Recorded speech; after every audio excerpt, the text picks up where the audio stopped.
Hello, my dear friends. Today I'm talking about astrology and gardening, planting by the moon's phases. Gardening is a timeless and rewarding endeavor, allowing us to connect with the earth, with the Mother Earth. But did you know that astrology can play a role in enhancing your gardening experience? One fascinating aspect of astrological gardening is planting by the phases of the moon. Since ancient times, humans have recognized the influence of the moon on the earth. The moon's gravitational pull affects ocean tides, and it also has an impact of the moisture content of the soil. Farmers and gardeners alike have long observed the moon's phases to determine the best times for planting, harvesting, and other agricultural activities. In astrology, moon represents our emotions, instincts, and the subconscious. Its cyclical phases are deeply connected to the natural rhythm of life, making it a valuable ally in gardening also, and in agriculture in general. The lunar calendar is divided into 8 main phases.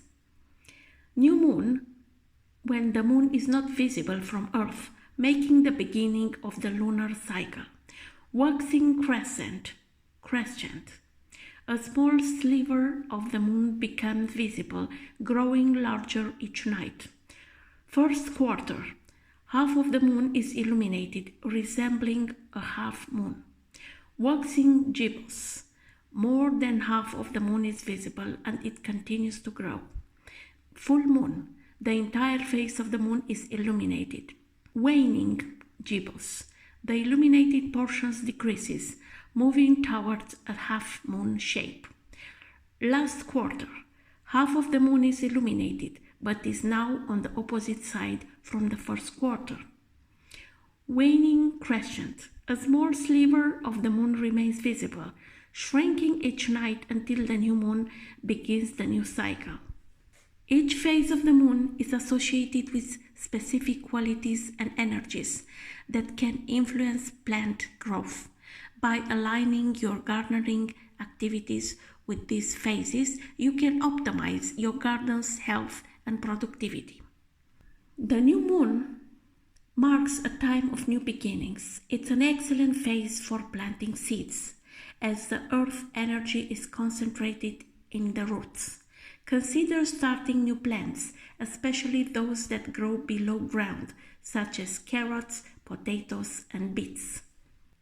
On waxing crescent moon, the moon's light grows, so does the energy in the plants. This phase is ideal for transplanting seedlings or young plants, as they will thrive in the increasing lunar energy. Focus on leafy greens like lettuce and spinach. First quarter. During the first quarter, the moon's energy is balanced between the roots and leaves. This is a good time for planting above ground crops, such as tomatoes, peppers, and beans. Pruning and shaping your plants can also be done during this phase. Waxing gibbous. The waxing gibbous phase is a time of growth and development. Continue planting and tending to your garden, and consider adding flowering plants and herbs. This is also a great time for fertilizing and nurturing your soil. Full moon is a period of abundance and maximum energy. Harvesting your crops during this phase often results in increased flavor and yield. It's also a good time for making herbal remedies and preserving your harvest. When it's waning gibbous, the moon's light decreases. Focus on maintenance and clean up in your garden. Remove weeds, pests, and any plants that are not thriving. Prune to encourage healthy growth. During last quarter, the moon's energy shifts back to the roots. This is an excellent time for planting bulbs, tubers, perennials, as they will establish strong root systems. Divide and transplant existing plants if needed. The waning crescent phase is a time of rest and reflection in the garden. Use this period to plan and prepare for the next lunar cycle. Clean and organize your gardening tools and equipment. Now I give you some gardening tips for each zodiac sign, no matter if it's your sun sign or the rising sign. Aries. Aries people are known for their energy enthusiasm. Plan your gardening tasks during the waxing crescent and first quarter phases to harness the moon's increasing energy, aligning with your dynamic nature. Experiment with fast-growing plants like radishes and arugula that yield quick results, satisfy your need for action and immediate gratification. Taurus appreciates the slow and steady approach. Focus on planting during the new moon and waning crescent phases, as these align with your patient nature and favor root development. Cultivate long-term investments like fruit trees or perennial flowers, which mirror your appreciation for enduring beauty and sustainability. Gemini. Gemini's curiosity and adaptability make them versatile gardeners. Use the waxing crescent and full moon phases to explore a variety of plants and experiment with companion planting. Create a diverse garden with an array for herbs, flowers, and vegetables, satisfying your need for mental stimulation and variety. Cancer. Cancer nurturing instincts are a perfect match for gardening. Embrace the full moon phase for harvesting, preserving, and sharing your bountiful produce with loved ones. Connecting with your sentimental side and creating a sense of home in your garden. Leos. Leos love to make a statement, even in the garden. Plan during the waxing crescent and first quarter phases to infuse your garden with vibrant energy and growth. Cultivate showy, attention-grabbing plants like sunflowers and dahlias, allowing your garden to reflect your bold and creative personality. Virgo's attention to detail serves them well in gardening. Opt for the waxing gibbous and last quarter phases to focus on meticulous tasks like pruning and maintaining order.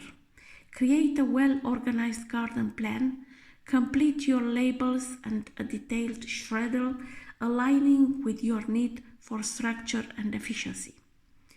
Libra's sense of balance extends to their gardening style. Plant during the waxing crescent and full moon phases to nurture the aesthetics and harmony of your garden. Choose plants with complementary colors and shapes, creating a visually pleasing and harmonious outdoor space that aligns with your love for beauty and balance. Scorpios are drawn to the mysteries of growth and transformation. Use the full moon and waning crescent phases for activities like harvesting and composting, embracing the cycle nature of life. Grow herbs and plants with medical properties, tapping into your interest in the hidden and transformative powers of plants. Sagittarius, love for adventure extends to the garden. Plants during the waxing crescent and first quarter phases to embrace the energetic start of the lunar cycle. Create a garden filled with exotic and adventurous plants, satisfying your wanderlust and desire for exploration within your own backyard. Capricorn. Capricorns approach gardening with a sense of purpose. Focus on planting during the new moon and last quarter phases to align with your practical and goal-oriented nature. Cultivate plants that have long-term benefits, such as herbs for culinary or medical purposes, allowing your garden to serve a purpose and contribute to your goals. Aquarians brings their innovative spirit to the garden. Use the waxing crescent and full moon phases to experiment with unconventional gardening techniques, such as vertical gardening or hydroponics. Grow unique and rare plants varieties, reflecting your forward-thinking and visionary approach to gardening. Pisces, dreamy nature finds solace in garden. Embrace the full moon and waning crescent phases for activities like meditation and communing with your garden. Create a garden sanctuary with tranquil elements like water features and aromatic herbs, providing a serene space for reflection and connection with your inner world. Also, you can use, if you know how to use it, Feng Shui. So, planting by the moon phases is a fascinating way to deepen your connection with nature and optimize your gardening efforts, no matter which zodiac sign you are. Wherever you are an adventurous Aries or a dreamy Pisces, the moon's energy can enhance your gardening experience and lead to a more bountiful and harmonious garden. So, I wish you success in taking care of your garden if you have. If you don't have, search friends or family members that have a small garden and help them to make a better place for both of you. Until next time, I wish you all the best. Bye bye.